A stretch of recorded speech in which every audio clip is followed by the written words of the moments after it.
Hey folks, welcome to the Wealth Transfer with TC. Today I'm going to be talking a little bit about the Bitcoin phishing buy limit orders in relation to the exchanges and the withdrawal limits that you can withdraw to other platforms or to your bank account. Before I get into that, folks, I'm not a financial advisor, just sharing information, giving you my thoughts and my opinion on that information. And if you guys like these videos that I make and you want to support what I do, the support links are down below in the description, the Patreon, PayPal, and so on. Now, first, before anything, any link that I am talking about is going to be down below in the description. Both these documents that I'm getting ready to talk about are in the description. So this document that I have up here, I'm going to talk a little bit about the Bitcoin buy limit order phishing. And this is where we have the prophetic words concerning, from Christopher Harris and Dr. Maria Conwell, concerning some of the platforms and Bitcoin crashing to zero. All right, and I've identified at least 4, maybe 5 Bitcoin crashes down to zero. So this is something that we're going to be doing throughout the whole entire process, all the way up until when Bitcoin does the last crash, when it hits 111,000, right? And that's the one where they're going to call Bitcoin crap and a lot of other different scenarios dealing with that particular crash to zero. And that's down the road in the future. Like people are talking about putting Ethereum at 1 cent right now. No, I believe that one is going to be the crash that will come later on. Okay, so in this document, I go over just everything that I can think of to help you guys out with your Bitcoin buy limit orders. And I put in examples, and I also have pictures of how it should look when you're either on Bittrex or Kucoin, right? And we set our buy limit orders according to the volume. Say, for instance, we have the prophetic word about Coinbase being around 10 cents when it crashes, right? A flash crash. And I put them in by the volume. So I'm not going to put the same amount of orders in for, say, for instance, USDC or USDT if USD has higher volume, right? And if you live in Europe or Great Britain, you actually might be able to set buy limit orders in all 5 categories, right? USDC, USDT, GBP, Euro, and USD. So if you are from Great Britain, let me know if you can put in buy limit orders under USD, Euro, USDT, and USDC. So I just want you guys to make sure and go through the entire document, and that way you have a better understanding before you start putting in buy limit orders. Okay, so up at top, there's 4 known exchanges within the United States and Canada that we can use for Bitcoin phishing buy limit orders. Now, there are Canadian specific platforms. I am not sure yet if you guys are using one of those, if you can put in Bitcoin buy limit orders for a penny or $1 or $5 or $10. Let me know down below in the description. So far, the 2 that were prophesied was Bittrex and Kucoin. And those are both international exchanges. And those 2 were specifically prophesied by Christopher Harris. He said it was also going to happen on other platforms too as well. All right, and then we have Coinbase and then LBank, right? So I was able to add that one because you can put in Bitcoin buy limit orders at a penny, all the way up. Now, Gate was one that we used to use, but Gate shut it down for U.S. customers, but they are bringing back Gate for U.S. customers only. It's going to be gate.us. For the regular Gate, if you live outside the U.S. and Canada, and there's a lot of other countries here that are listed that are restricted, you can put in buy limit orders. So say, for instance, if you lived it doesn't restrict Mexico. So if you lived in Mexico, looks like that you would be able to put in Bitcoin buy limit orders under gate.io. All right, so just make sure you check this out. Some of these are important, especially like Kucoin, because it is an international exchange. If you don't do the KYC, then you have a limited amount of Bitcoin that you can transfer. So it's not just about withdrawing to your bank, but we're going to be pouring a lot of our funds into a lot of the other cryptocurrencies.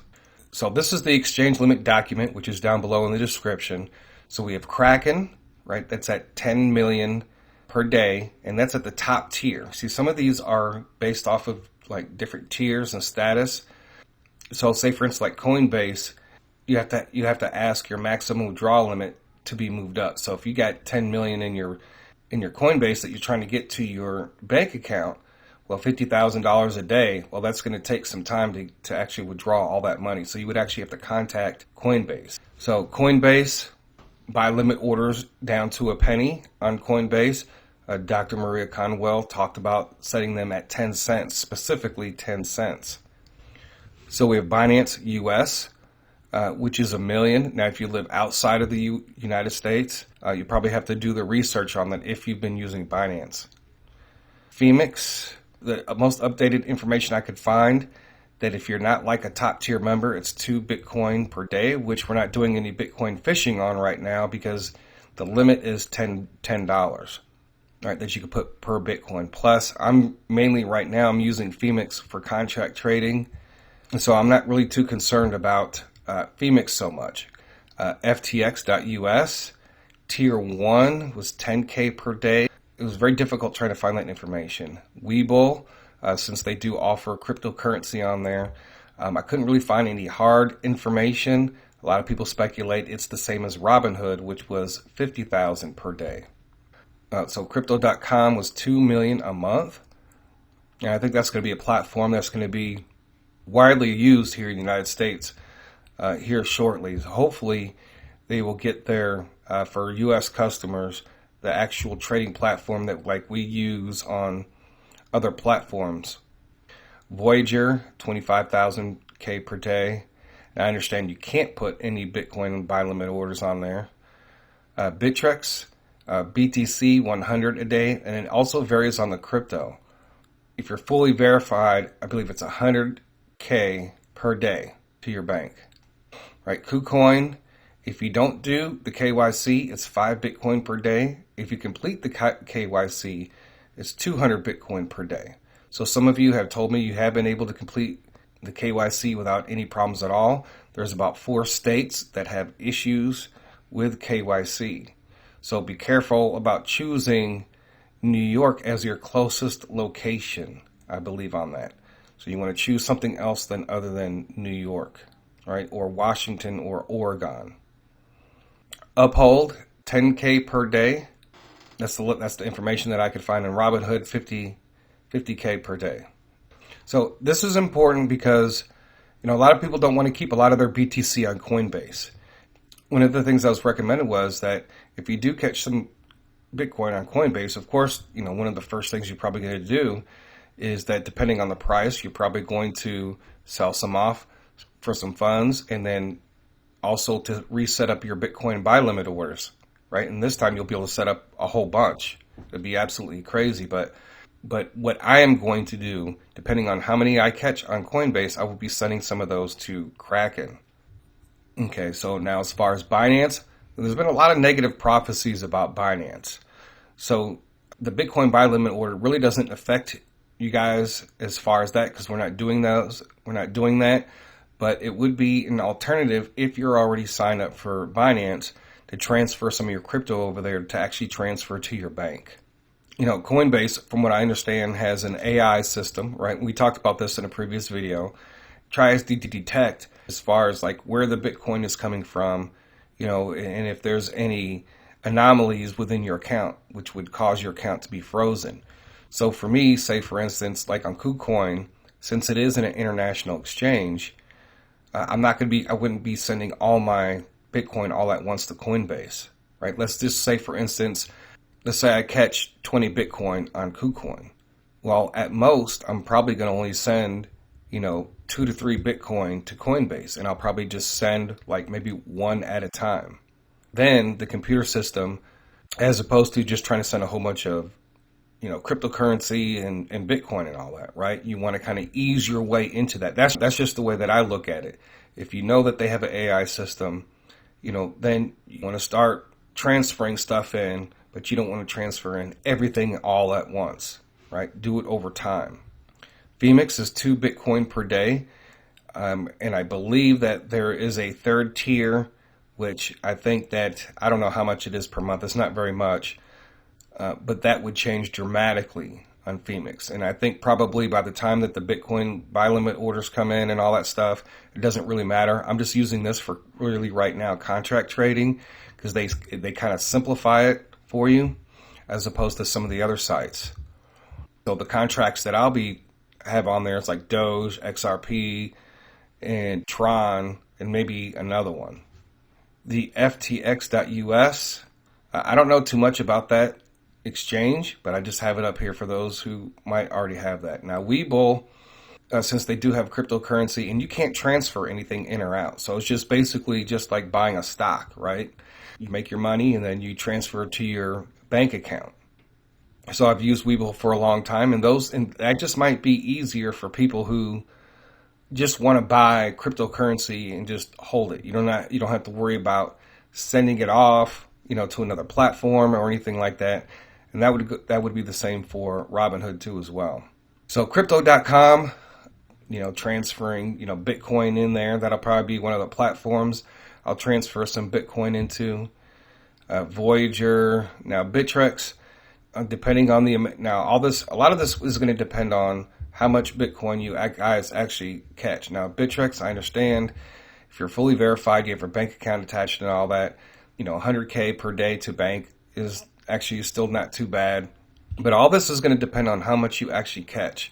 Maybe on average, everybody catches 20 or 50 or 100 all together across all platforms. Because you might catch, say, 20 on each platform. So when it comes to Kucoin, if you just catch 20 Bitcoin, well, I'll be sending at least half of that to Kraken and maybe some to crypto.com. And then I'll be leaving some funds on there to do the Bitcoin buy limit orders again, right? Reset it all back up again.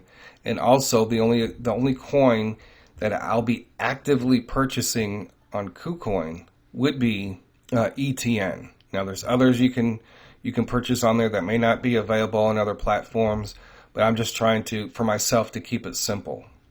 Uphold 10K per day.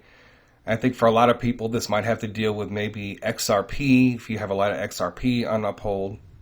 So, we also talk about Shiba Inu, because some of you have, 30, 40, 50, 100 million, Shiba Inu.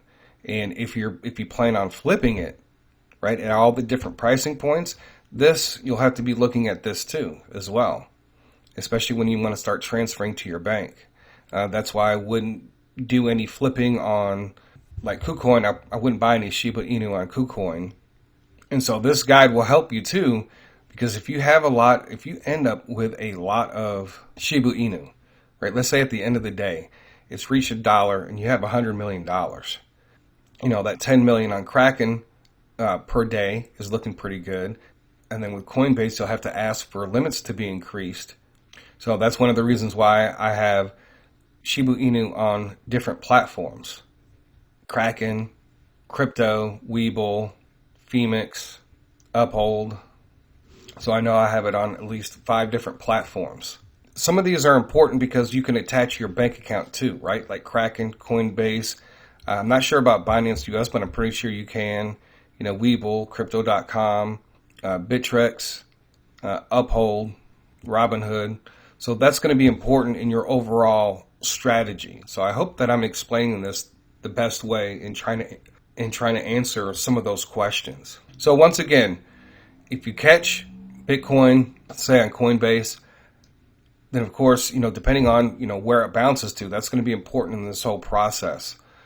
But let's say it bounces from 30,000 down to 0, back up to 30,000, and you catch some Bitcoin, right? So some of that, I think a lot of people are going to sell some just to have some cash, and then other people will be selling it to convert it into other cryptocurrencies, right? But some of you won't be doing that on Coinbase, so you might be sending some of that to Kraken or some of the other platforms, so that way you can invest in other cryptocurrencies.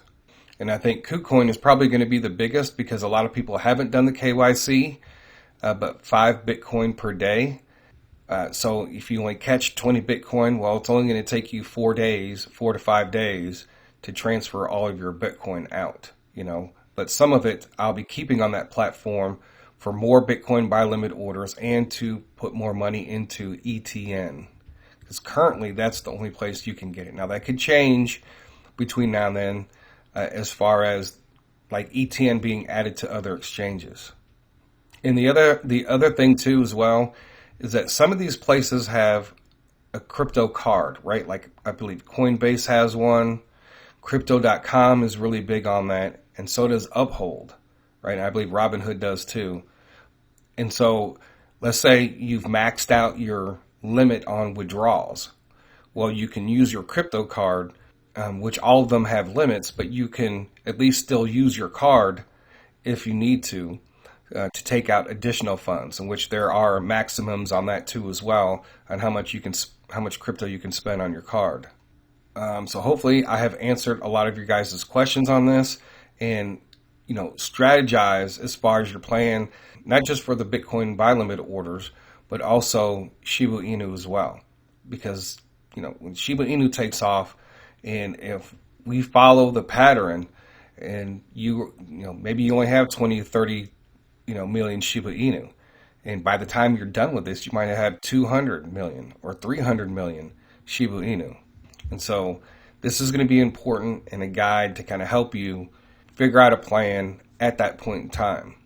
I don't know how long it's going to take to get from where we're at now to $1, and then from $1 to $13. Right? So could you imagine, imagine having 100 million Shiba Inu, and next thing you know it jumps up to the $13 mark. It's going to be absolutely insane. So this is going to be important in your overall strategy. See, some people are not going to be buying and selling off at each pricing point. They might sell some here and there, but some people are just holding for the $1. And then some people are actually holding back for the $13, right? So if somebody has 100 million and they say, you know what, I'm holding back 20 million just for $13, and then I'm going to work with everything else. That is all I have for today. So I thank you guys for listening. God bless. TC out.